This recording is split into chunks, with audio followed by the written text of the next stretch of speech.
I'm the sports professor, Rick Horrow. Join me for the first edition of Beyond the Scoreboard. Steve Paglia, owner of the Boston Celtics and Duke basketball maven and guru. And also we'll ask the difficult question, why are the NFL ratings getting lower? Rick Horrow, Beyond the Scoreboard, starts now.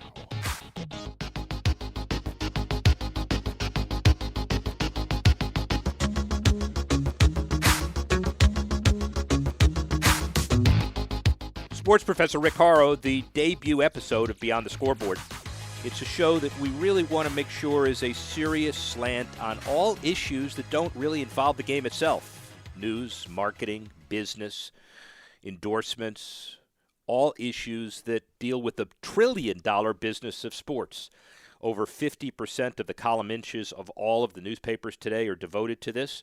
Some people say business is boring. Well, listen, if you want to gain an advantage over people in the fantasy leagues or at your water cooler or at a bar or just making conversation, this show is for you. I've been in the business for a number of years, teach a sports business, sports law class at Harvard Law School. Did a lot of deals for the NFL and NASCAR and brought the heat with other people to South Florida. Involved in a lot of the sports deals all over the country. And most important is, a lot of people have an interest in sports business and other aspects of sports, but people don't quite understand the inside information. With this podcast on a regular basis, you're going to hear all of that. Beyond the Scoreboard, Stories of the Week. Here's number 5. Owner Mark Davis took a major step last week toward relocating the Raiders to Vegas, but the potential move isn't popular among NFL executives, at least all of them.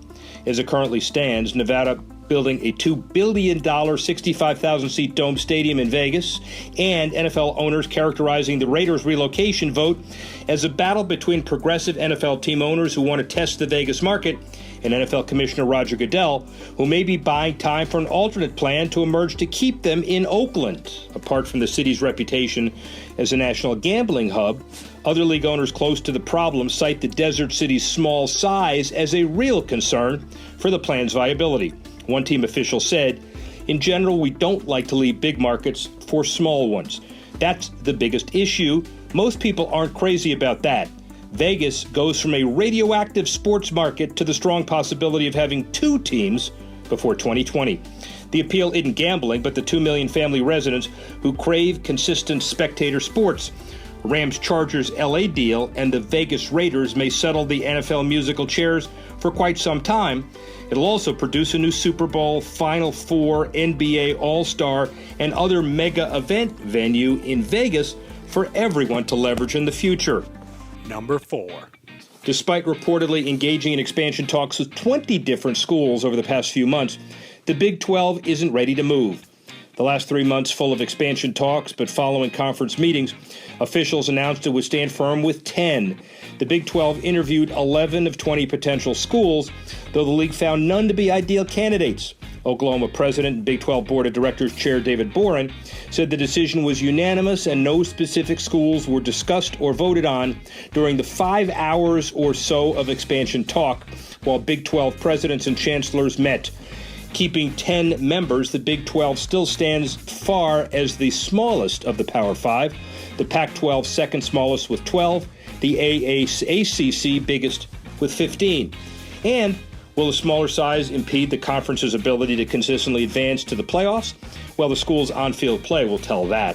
But with the Big 12, expansion was tabled because the economic deal wasn't perfect. Yet, if schools like Oklahoma start looking elsewhere, watch how quickly the Big 12 may reconsider. Now the college football rhetoric shifts the possibility of 6 to 8 teams, combined with the mega conference merger into 4 super conferences, neither out of the question in the short term. Number 3. The golf retail industry might be in a slump. Witness the bankruptcy Golfsmith filed this year. But this week's IPO by Massachusetts-based Acushnet, the parent company of Titleist, will peg the market value of the company around $1.7 billion. The record golf industry offering expected to raise roughly $435 million from the sale of 19 million shares at $24. The majority of voting shares retained by Fila Korea, but overall, the $9 billion golf industry is in a decline. Other companies like Nike and Adams exiting golf equipment following successive years of diminishing sales. Acushnet reportedly plans to use the capital to develop new Titleist balls and clubs, hopefully ones that go straight, expand further into the golf clothing and gear, and to continue to grow globally. And what remains to be seen, everybody, is whether this buoyant golf boat will keep all parts of the industry afloat. Luckily, a healthy Tiger Woods is no longer imperative, and the superstar scenario remains diversified. Day, McIlroy, Spieth, and maybe even Fowler. Number 2. As the NBA prepares to tip off its 2016 season this week, Commissioner Adam Silver still believes North Carolina will host the All-Star Weekend in the near future. This year's NBA All-Star Game moved out of North Carolina following the implementation of that state House Bill 2.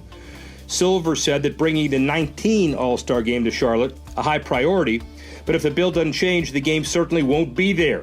Our owners and teams, he said, based all over the country in red states, blue states, purple states. It was a strongly held view that HB2 was inconsistent with the values of the league. The NBA and other professional sports leagues recognize for their progressive values in which equality and inclusivity are both stressed. HB2 scrutinized nationally on its instatement, and North Carolina continues to lose key athletic and non-athletic events due to its existence. NBA been sailing along under the Silver administration with franchise values tripling. But as December 15 becomes D-Day to extend the labor agreement, most folks believe the deal will be done by Thanksgiving. As the league continues its economic stability, it can be aggressive on societal issues such as influencing the change of this North Carolina law, and that's number 2. Number 1. Of course, what else? The Cubs' 71-year curse appears to be over as Wrigleyville squad heads to the World Series for the first time in 7 decades. A crowd of over 42,000 at Wrigley Field made the pitch life and death experience every pitch, while thousands of fans congregated outside to share in the glory, according to the Chicago Tribune. The Cubs are now 4 wins away from giving fans their first World Series in 108 years, following the 5-0 win over the Dodgers, and they face the Indians with Tuesday night Cleveland. But 3-4-5 in Chicago, guess what? StubHub says $2,200 for a standing room only pass. Conversely, the lowest ticket price for Game 1 at Progressive is about $745. In all, the 2016 Fall Classic shaping up to be one of baseball's most anticipated World Series in many, many, many, many years. As franchise values increased almost double in the last 5, and as labor peace continues, baseball will grab the headlines from all other sports in this riveting series. Impact on Chicago and Cleveland, historical, generational, and certainly beyond quantification. That's the biggest issues of the week.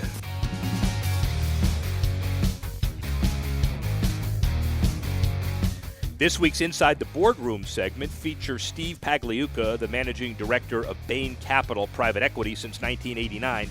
He's a tech guy, he's a financial services guy, he's a media guy, he's a telecommunications guy, but he's also served as managing partner and managing general partner of the Boston Celtics, a Dookie in 1977, Harvard Business School 1982, and a BA from Duke. And by the way, his kid's also on the Duke basketball team. Steve Paglia, coming up now.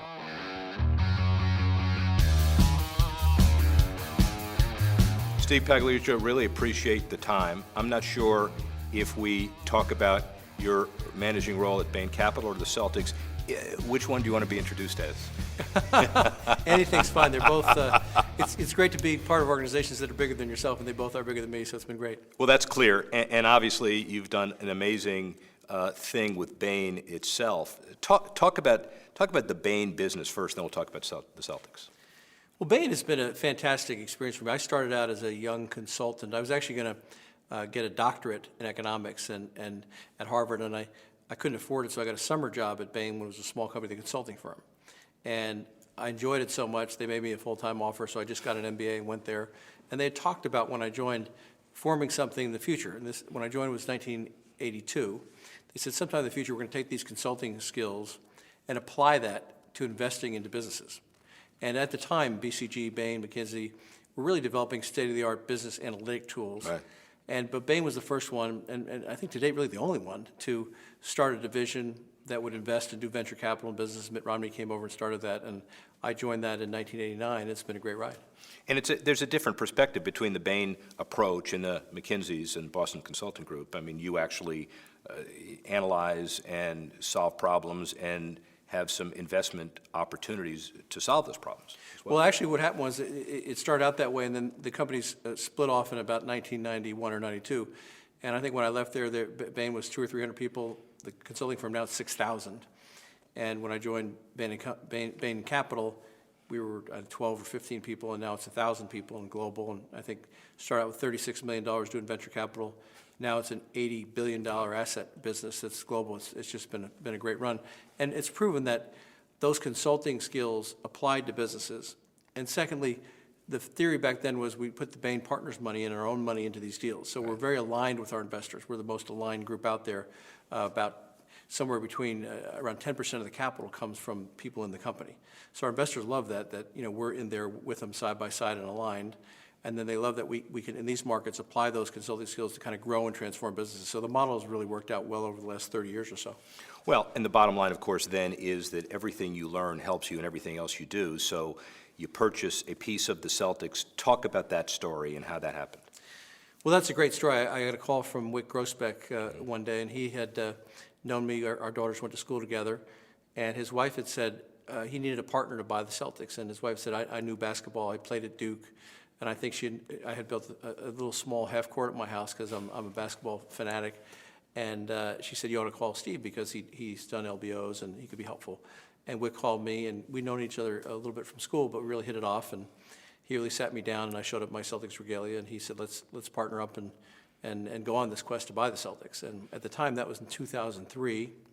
The team hadn't won in 16 years, and the revenues were going down, and it wasn't the day that we have today. Yeah. But we really did it. We both love the Celtics, and we did it as a labor of love to try to bring a championship back, and we were able to do that in 6 years, thankfully, and now we're trying to do it again. Incredible transformation. The speed with which you restored a sense of business values and brand values of the Celtics is beyond anything you could study in Business 101. How'd you do it? We really had three strategic objectives when we purchased the club. The first one, we wanted to win a championship. And there's a whole set of things underneath there. We needed to get more scouting, invest in state-of-the-art analytics, invest in coaching, invest in doing better in the draft. So that whole basketball side was really important. And then the second piece was, whether you win or lost, we wanted to make it a better experience for the fans. And at the time we bought the club, they really hadn't used much technology. They had an old video board that was grainy, and they weren't really emphasizing, let's get the players engaged with the fans and the club engaged with the plan. So we wanted to improve the fan experience. And the third piece was, we wanted to make the Celtics, given the incredible brand and what they do in the community, much more relevant to the community. So we started the Boston Shamrock Foundation, Boston Celtics Shamrock Foundation, with our whole ownership group. And that's become one of the leading, kind of charitable through sports organizations in the country. And we've given away millions of dollars and impacted many, many groups. So that was our plan. We knew we could get better on the community front, and we have. We knew we could make the fan experience better. What we didn't know is, could we actually get a championship? And Danny Ainge and Doc Rivers and Brad Stevens, have done a fantastic job both winning one, and now we're on the way rebuilding again. What's it like in an environment where you have a baseball-crazed World Series champion, most recently Red Sox, you have a Patriots dynasty, and the Bruins are everybody's team too? It's pretty competitive in this market, isn't it? The funny thing is, it's actually not. We're one of the few markets that I've seen in the country that we are very close to the Red Sox ownership group. Mm-hmm. The Patriots, Bob and Jonathan Kraft are longtime friends before they even bought the team. Boston's a small town. The Bruins are our landlord and partner in the Celtics, and our success has been their success because they own the building and the building's getting filled. So we do lots of things together. We all work with the Children's Hospital. So it's not that competitive. And secondly, we think we have the greatest sports fans in the world. When the team was losing for 16 years, when we didn't own it, people like myself, and we were still going to the games. They still had 16,000 a night. It wasn't a capacity, but it still had a great following. When we bought the team and they knew we were investing and gave it hope, the sales started to go up, the stadium started to fill up, And they really bought into the fact that you had a group, an ownership group that's broad-based throughout the city that really wanted to turn the franchise around. So we're really thankful to be in a town like this where in the tough times the fans support us, and we owe them a championship. And I'll bet you if you took some kind of a metric and you created it, and you talked about fan avidity, plus if there was some way to quantify getting along with other owners, it's a pretty robust combination. It is. And so we just haven't had that sense of competition because the Red Sox have done great and they're filled up. The Patriots have got championships. We have a championship and we're in the finals and contending again. And the Krafts just came to our game. The Henrys just came to our game. We go to their games. And so it's a virtuous circle in Boston. The only problem is, the people who've grown up here in the last 20 years, the kids are very blessed. I mean, many cities, they don't have a championship in anything. Right. And we've had parades here, 7, 8 times for the various sports teams. And Boston Marathon, incredible, charitable, Boston strong, that whole feeling. Disappointed about the Olympic process, the way it turned out? Absolutely. I think we got defeated by Mother Nature. Things were starting to go well at the Olympics, and we had a fantastic plan that would have been very accretive to the city, would have created a tax base from $800,000 today in an area by Woodette Circle to hundreds of millions, created 8,000 units of housing, 1,200 low-income housing, 100,000 jobs. So it's very compelling, and no money from the government involved at all.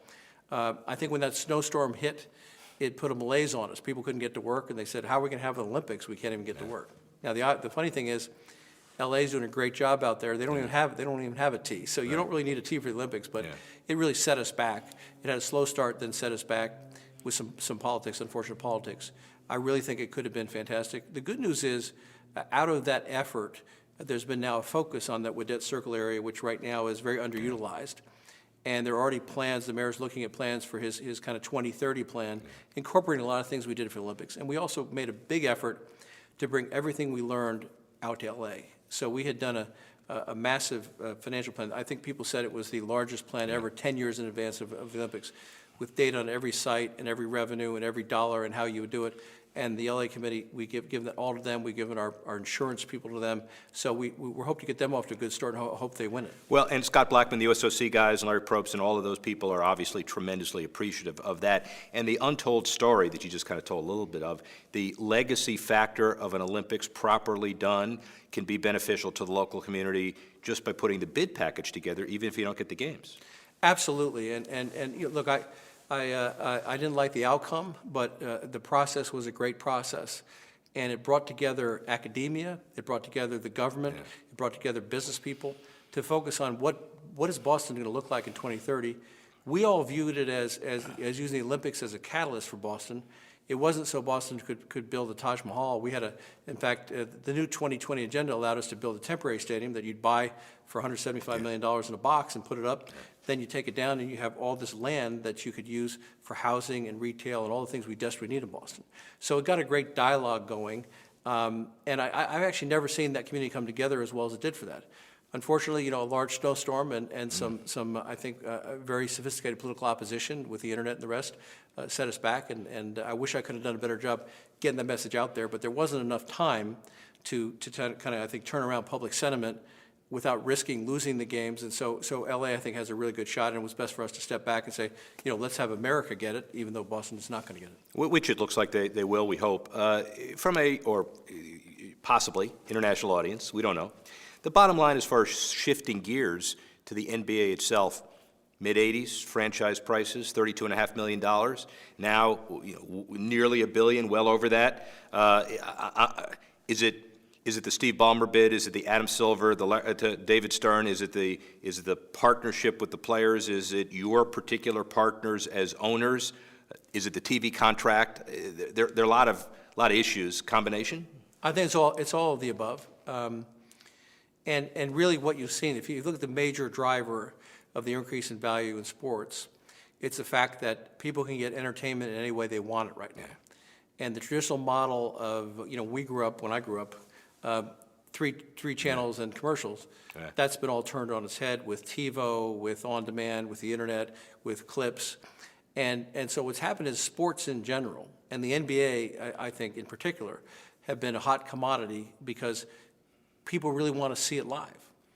Secondly, in today's sports, you know, the NBA is a non-contact sport and a fantastic game where the fans and television get really close to that game. It's a great television game. It's a great game to be in stadium.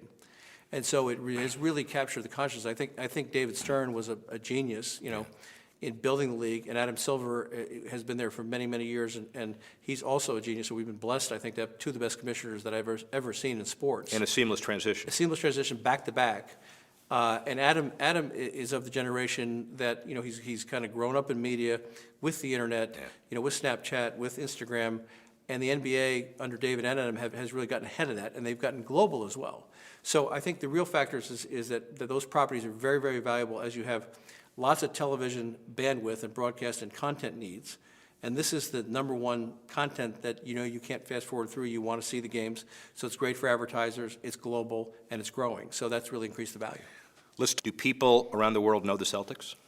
Absolutely. I got back in the fall from attending our game in Madrid, and I have some great pictures on my cell phone of you walk in the hotel, there's like a sea of green with Celtics uniforms, and I thought, oh, there's fans from the U.S. coming over. It was all Spaniards.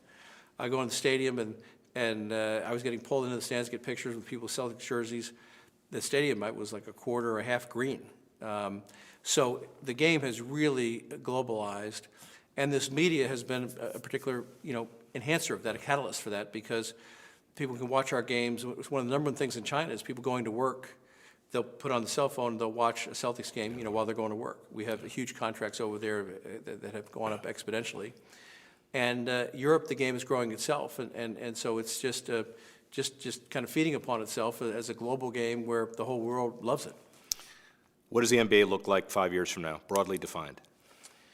I think you'll see the NBA continue to grow, continue to prosper. You know, I don't know if we'll have teams in other continents or spaces, but I think we probably will in the next 10 to 20 years. Right now, the content is being, you know, voraciously looked at in Europe and in Asia, in South America, and when I go to the Middle East, you know, people have Celtics hats on.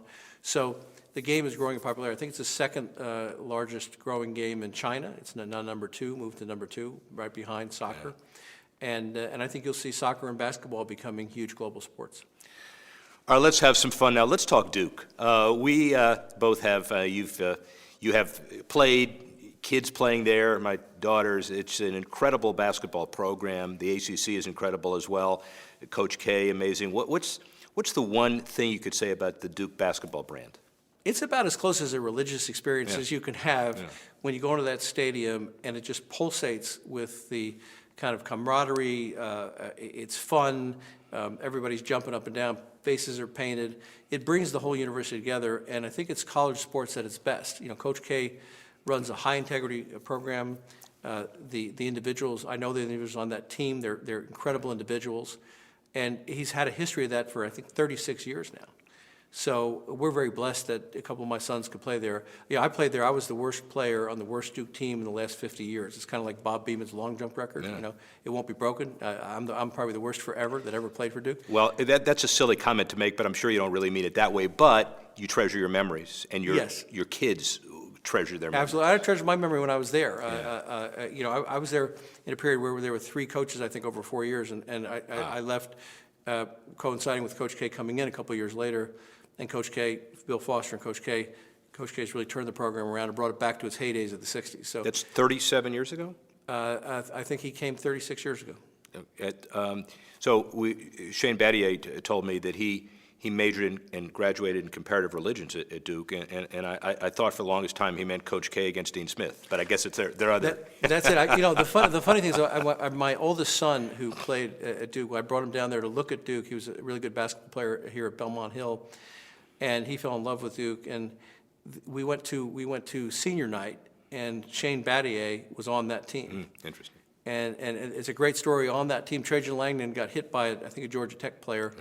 Knocked out, and with Duke was down 15-0, and they wheeled Trajan Langdon out, and so Coach K called the guys and said, "They can't do that to our guy. You know, we've got to really win this game." And Duke scored the next 28 points and destroyed the team, and then we went back and we got to meet Shane Battier, who became a very great role model for my son. So we go way back with Duke. It's a full circle, quite clearly. From a college basketball perspective, and we've seen both sides of the one and done. And how do you change it? First of all, do you believe in the system the way it is today? And second, how could you maneuver it or change it if you had the power to do it? Well, I would change it if I could do it. It's going to take, I think, a complex set of negotiations with the players' union. Mm-hmm. My personal opinion is it is very valuable for these young men to stay in school. And there may be some creative ways to do that, and we've got to work through that with the players' union, with the NBA. But I think there's nothing better than having a college education. The more maturity, I think it's good for everyone. Now I see the issue if someone like LeBron is, and he's the rare exception. Many of the players are not ready like LeBron was, and they're for everyone like LeBron, there are 5 or 6 that are going to take 3, 4, 5 years to get ready. Some like Sean Livingston come out and they're slight and they get injured. So I'd love to see a system where we can find a way to have a win-win where the players stay longer in school, but we don't deny them their opportunities as well. So there's a lot of creative ways we can do that, and it's one of the things that certainly I'm going to talk about and work on for the next few years. Well, you may have the ability to transcend a lot of these issues because from a coach's perspective, every coach would say he coaches based on what the rules allow. Don't let me coach differently than what the rules allow. I'll coach up to the rules. Yeah, so. Absolutely. But it's something that's got to be discussed, and hopefully we can get a win-win situation for the kids and the players and the schools. Celtics and Duke, you certainly have your fill of brands, and really appreciate the time, and not only that, but ongoing continued success. Bain Capital as well. Thank you very much for joining us. I've been very fortunate to be part of these places, which are a lot bigger than me, and I'm very blessed to do that, and hopefully we'll keep on winning in the Celtics and Duke and Bain Capital as well.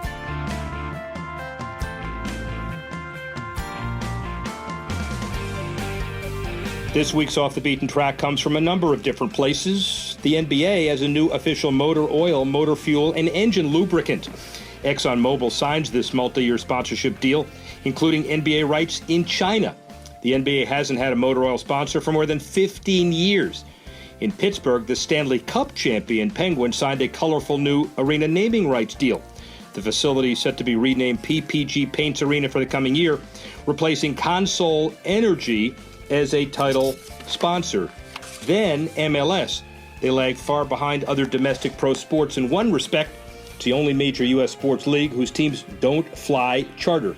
Commissioner Don Garber cites competitive balance as to why it limits teams to 4 charter flights per year. Tokyo Olympics in 2020 may be the first games to feature 3-on-3 basketball. Asia's growing fascination in the game has given FIBA fresh hope he can get into the sport next Summer Olympics, the decision expected to be made next June. How about college? NCAA basketball champ Villanova plans on using its $23 million donation from an alumnus to renovate its pavilion. Villanova proving the time-tested equation that winning championships leads to new revenues, which in turn leads to better venues. And the commissioner of baseball, Rob Manfred, finally placed a vague time frame for a new ballpark in Oakland for the A's, the first choice to rebuild the stadium on the Coliseum site, but is open to scheduling elsewhere in the region. Finally, what about Rutgers? They're receiving more money from the Big Ten than it would have if it were still in the AAC, but since joining the league 2 years ago, they've struggled to keep up with the quality of Big Ten football on the field, winning only 4 Big Ten games in the past 2 years competing in the conference. And that's Off the Beaten Track. Now we talk, and this is what you call chemistry, because I'm sure by 8, 9, 12 minutes into this podcast, you're bored as hell with me, so we bring in somebody with strong opinions and somebody who you know in the New England area and also nationally, Trenton Kisnerick. How are you? I'm well, Rick. Thanks for inviting me to be a part of the podcast. It's a regular invite, and we can decide afterward if regular means once or if regular means regular. I think regular will mean regular, if we honestly. Like each other or not. Yeah, deal. I think that's already fine, Midwest to Midwest.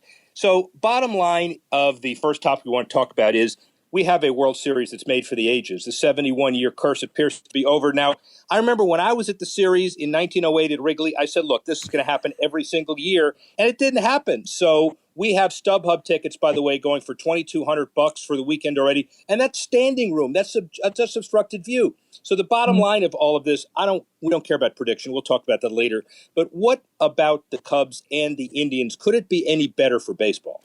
No, I don't think it could, because you have sort of this dissection of two starved cities, right? On the one hand, you have Chicago, which is, one of the greatest cities in the world and has relative prosperity in comparison to, say, Cleveland. But as far as their baseball fans or their Cubs fans are concerned, they've been starved for a championship. And then on the flip side, you have Cleveland, which is, sort of gone through a tough economic time. A lot of their businesses and their industries have failed. And up until this year, they hadn't won a championship in any sport since the 1950s. And now they have their second team in a championship series in less than not even 6 months. So I don't think you could have a better sort of storyline. Plus you have all of the other, if you really do pay attention to baseball, you've got the other side, which is Theo Epstein, who hired, Terry Francona to manage the Red Sox. The two of them together broke the curse, in 2004 with the Red Sox. And then Terry did it again with the Sox in 2007. And then both him and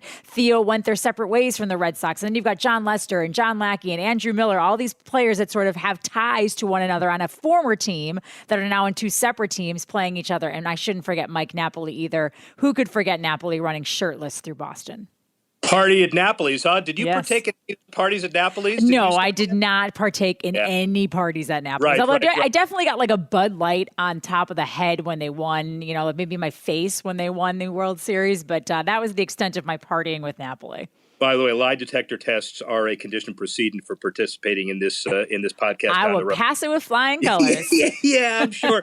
Hey, so the other storyline about the whole Cubs issue, obviously, as you said, the civic pride really important. And without getting into politics, because we really want to avoid that, but I think it's fair to say, and I'm going to deal with this in my final take a little later, that when you consider all of the divisiveness and all of the rhetoric, it is really good that we now have sports in two cities, one in the Midwest and one also in the Midwest, as bringing people together, kind of the magnet, the catalyst, a very social, important, historical, generational kind of thing, don't you think? Yeah, I was watching, actually this morning, Craig Melvin on MSNBC when I was flipping through the news channels this morning, and he did a little monologue about how great it is to have this distraction, right? There's studies. I think the New York Times over the weekend had a front page article about how this election season is causing people so much anxiety. How great is it to have America's pastime? It had kind of gone to football for a while, but at least with this World Series, I think it's leaning back towards baseball to just kind of be a very pure distraction for everybody and be able to just really get into the pageantry of sports. And,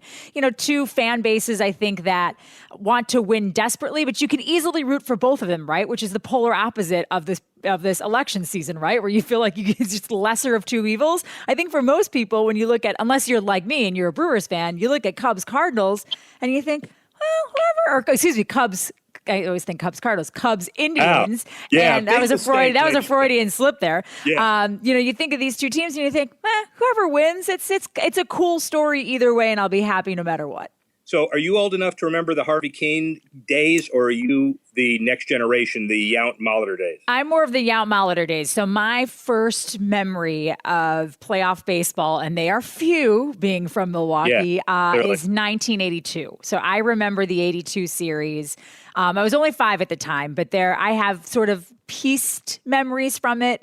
This tells you just how sad state of baseball in Milwaukee. They threw a parade when they lost the World Series. And I remember going to the parade and sitting on my dad's shoulders and seeing, Raleigh and Cooper and Gorman Thomas and Ben Ogilvy and Yount, I think was his first year, and Molitor, all those guys come by in cars, and the streets of Milwaukee were packed, and we lost. But we threw them a parade anyway because we're a nice Midwestern town.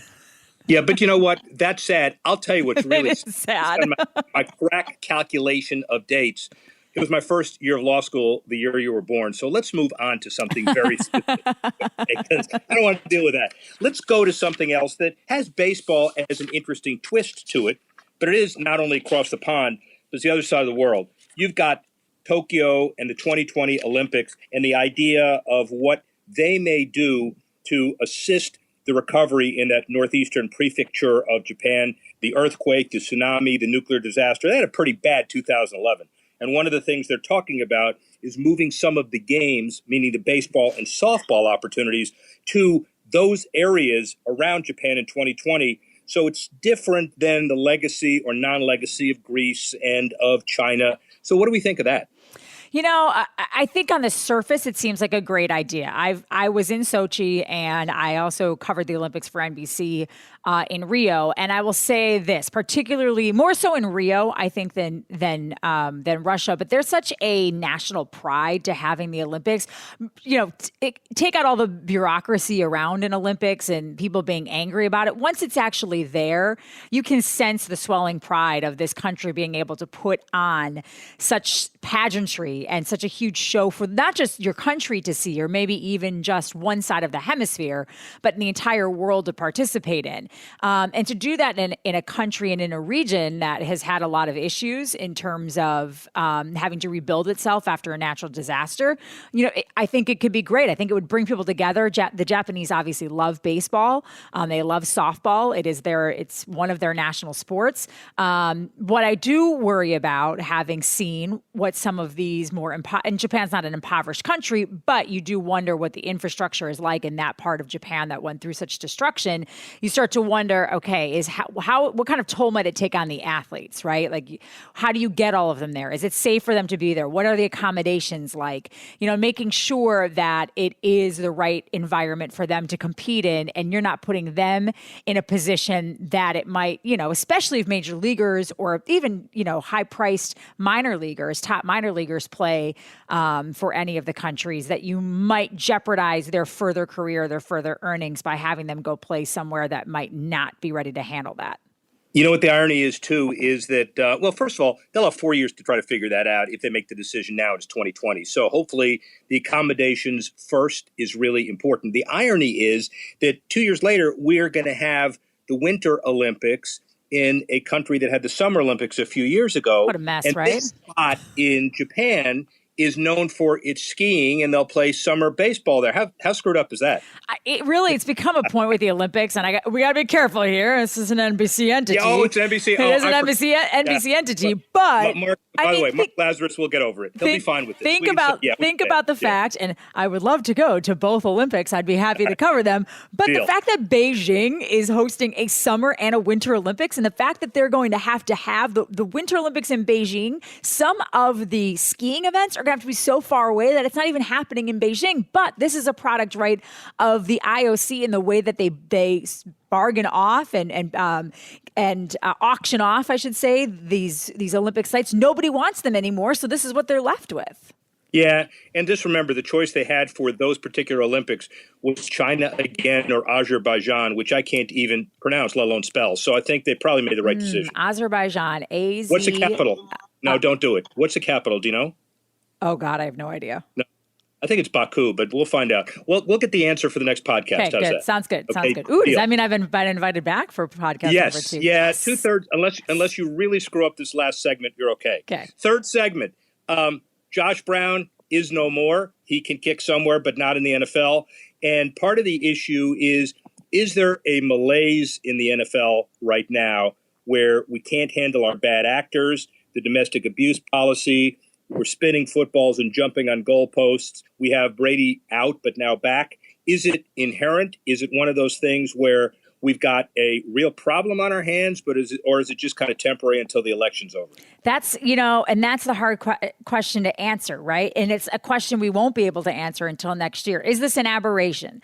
Is this because they have shown, ratings show that every election season, ratings in the NFL do go down. I don't know that they go down to this extent that they have this year, but I just feel like this time the problem runs a little bit deeper. One, I think the product itself with the over officiating, and you can't shake your tush just to celebrate a touchdown, and quarterbacks are, I think I can say tush. You can shake. You can't shake your tush, but you also can't deflate footballs. But hey, you have 20 charges of spousal abuse on your record, and hey, we're just going to sweep it under the rug and suspend you 1 game and then sign you to an extension. These are all real problems for the NFL, and also just the oversaturation. I mean, I'm going to be honest here. I haven't watched a single Thursday night game yet. And I would have watched this week because I'm a Packers fan, but I was boycotting because of the Josh Brown situation.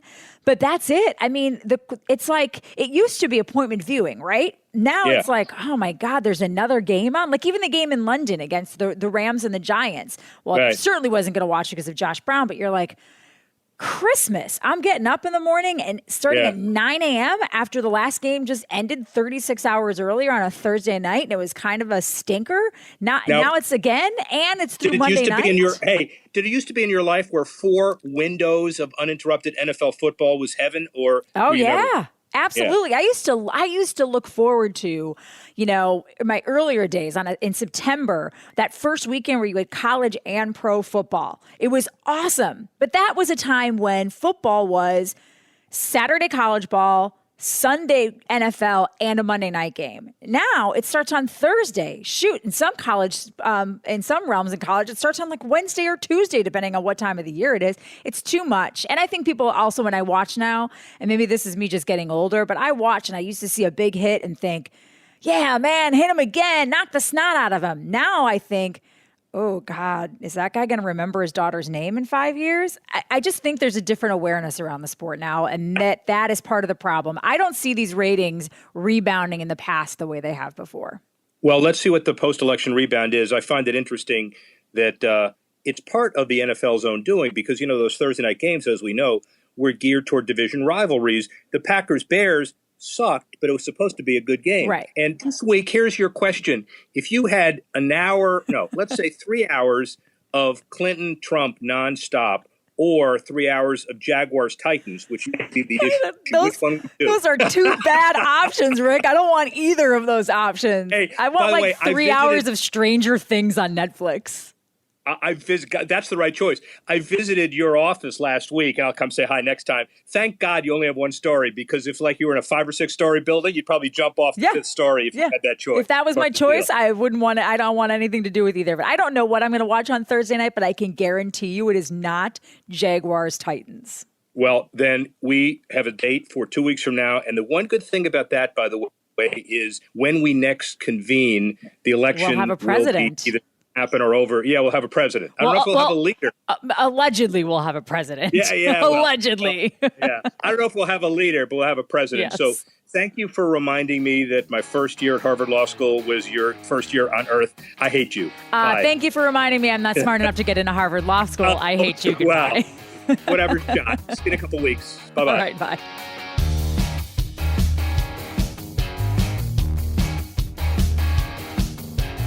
Now it's time for Snap, the top 5 issues with teams off field this week in the NFL, 5-1. Number 5, the Dallas Cowboys. During NFL owners' meetings last week, Cowboys owner Jerry Jones expressed his displeasure with the league mandate precluding teams from putting highlights on social media. Jones claimed game highlights were team-generated content, and clubs should be able to do what they want with them on social media. Jones also expressed his belief that if the league can post the videos, then the team should do so as well. Number 4, the Atlanta Falcons. Construction of the new Falcons Mercedes-Benz Stadium nearing completion. Falcons have ordered $209 million worth of changes since the start of construction on the venue, but the Falcons and not the taxpayers are financially responsible for any overages. Number 3, the Oakland Raiders. The city of Oakland's hopes for keeping the Raiders in town rest with the Fortress Investment Group, a money management firm in San Francisco that boasts a $72 billion asset pool. Fortress Investment Group happens to be led by Hall of Famer Ronnie Lott. He plans to persuade Raiders ownership to build a new stadium at the site of the current Coliseum, a long task ahead. Number 2, the Washington Redskins. The U.S. Supreme Court denied the Redskins' appeal on their trademark case. The appeal attempted to challenge the law in question over offensive trademarks. But all isn't lost. The Supreme Court can still make precedent on the matter in another case in which they're already hearing. The case involves a rock band, but the principle remains to the justices whether the same trademark law violates the First Amendment or not. The Redskins are valued at approximately $2.5 billion, half of which can be directly linked to its intellectual property, according to Forbes.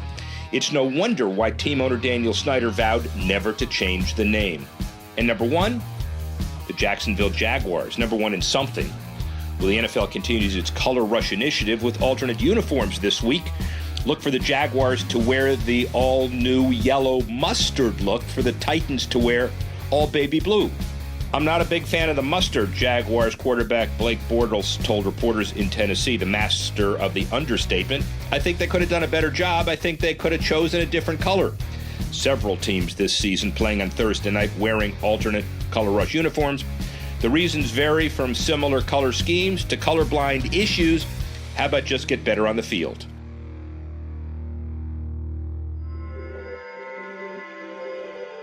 It's time for my final take. Red or blue, win or lose, pretty much everyone's going to breathe a sigh of relief when this toxic presidential election is over in a couple of weeks. Then we can go back to our humdrum lives, absent controversy or drama, grab a bag of chips, settle in on the couch, and watch the NFL. Wait. More than ever, it feels as though NFL games and much of sports in general doesn't give us the usual respite from the complicated world outside our rec rooms. New York Giant Josh Brown's domestic abuse scandal, the lingering Colin Kaepernick national anthem protest drama, and the declining TV numbers feel like a perfect NFL storm that's the most interesting water cooler conversation in sports today. Imagine, if you will, a Fortune 500 company with the same set of circumstances around it. For sports as an escape hatch from life, the controversies couldn't really come at a worse time. The Brown allegations echo sexual harassment charges levied against Republican presidential candidate Donald Trump, and Kaepernick's nationally televised protests bring to the sidelines the same issues of police distrust and racial injustice currently being dealt with down ballot by candidates across the country. But in a more literal sense, this year's politics are directly impacting sports, as North Carolina's lost over a half dozen major sporting events and their attendant economic impact, including the 2017 NBA All-Star Game, which fled to New Orleans. The controversial HB2 law is to blame, and Trump is likewise facing the migration of major golf championships away from his Trump-branded clubs in the U.S. and abroad. And while we cannot separate sports and politics, let's focus for a moment on how sports heals, not divides. Virginia Tech presents a fantastic example. After the 2007 campus massacre, the first such large-scale incident in the U.S. that they were forced to deal with on a national and international scope, sports not only provided emotional solace, but the football team alone poured in $26 million back into Virginia Tech athletics, and in turn generated $34 million that was used, among other things, to establish student wellness programs, boost security, and fund important research. In Sacramento, the high-tech $535 million GEM Golden One Center was built largely on the tall political clout of former NBA point guard and current Sacramento Mayor Kevin Johnson. And in Indy, former Mayor Greg Ballard, Guggenheim Insurance maven Dan Tauris, and LPGA Commissioner Mike Wan just announced the Indy Women in Tech Championship presented by Guggenheim, which will drive awareness and funding for specific women in tech initiatives, particularly focused on robotics, STEM, and career transitioning for those re-entering the workforce. Regardless of what happens on November 8, let's remember that more often than not, sports is an instrument of social good, and that's a game we can all get behind. That's our show for today. We'd like to thank Steve Paglia for being our kickoff premier guest. Good luck to his Celtics. And join us in a couple of weeks when we focus on other issues in the sports world and we go beyond the scoreboard.